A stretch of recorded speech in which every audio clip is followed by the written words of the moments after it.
കഴിഞ്ഞ വീഡിയോയിൽ ഞാനൊരു പഞ്ചാര പാറ്റേൻ്റെ റെസിപ്പി ഇട്ടിട്ടുണ്ടായിന്.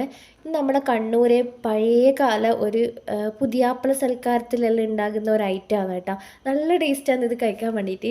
അപ്പം ഞാനിത് വീഡിയോ ഇട്ട സമയത്ത് ഇതെങ്ങനെ കഴിക്കുന്നതെന്ന് പറഞ്ഞിട്ടുണ്ടായില്ല. കാരണം ഇതിൻ്റെ എണ്ണ വാലാൻ വേണ്ടിയിട്ട് തന്നെ ഒരു 3-4 ദിവസം വെക്കണം. അപ്പം ഞാൻ വീഡിയോ എടുത്ത പാടന്നെ അത് ഞാൻ അപ്ലോഡ് ചെയ്തത് കേട്ടോ. അപ്പോൾ അതുകൊണ്ട് ഇതെങ്ങനെയാണ് കഴിക്കുന്നതെന്നുള്ളത് ഞാൻ കാണിച്ചിട്ടില്ലേനു. അപ്പോൾ ഇത് കഴിക്കേണ്ടതെന്ന് വെച്ചാൽ മൈസൂർ പഴമില്ലേ, നമ്മുടെ നാട്ടിൽ മൈസൂർ പഴം എന്നാണ് പറയുക, മറ്റുള്ള നാട്ടിലെല്ലാം പാളയംകോടൻ പഴം എന്നാ അങ്ങനെ എന്തെല്ലോ ആണ് പറയുക. അപ്പം അതും പഞ്ചസാരയും കൂടി മിക്സ് ചെയ്തിട്ട് ഇങ്ങനെ കുഴച്ചിട്ടാണ് ഇങ്ങനെ കഴിക്കുക. അപ്പോൾ ഇത് നല്ല ക്രിസ്പി ആയിട്ടാണ് കേട്ടോ ഉണ്ടാകുക. നല്ല ടേസ്റ്റാണ് ഇത് കഴിക്കാൻ വേണ്ടിയിട്ട്. പക്ഷേ എനിക്കിങ്ങനെ ഈ പഴം കുഴച്ച് കഴിക്കുന്നതിനെക്കാട്ടി നല്ലത് എനിക്ക് ഇങ്ങനെ എന്താ പറയുക നല്ല ക്രിസ്പി ആയിട്ട് ഇങ്ങനെ കടിച്ച് തിന്നാനാട്ടോ ഇഷ്ടം. നല്ല ടേസ്റ്റാണ് അങ്ങനെ തിന്നുന്ന സമയത്ത്. അപ്പം വീഡിയോ കാണാത്ത ആരെങ്കിലും ഉണ്ടെന്നുണ്ടെങ്കിൽ വീഡിയോ ഒന്ന് കണ്ടു നോക്കണം കേട്ടോ. ലിങ്ക് താഴെ കൊടുത്തിട്ടുണ്ടേ.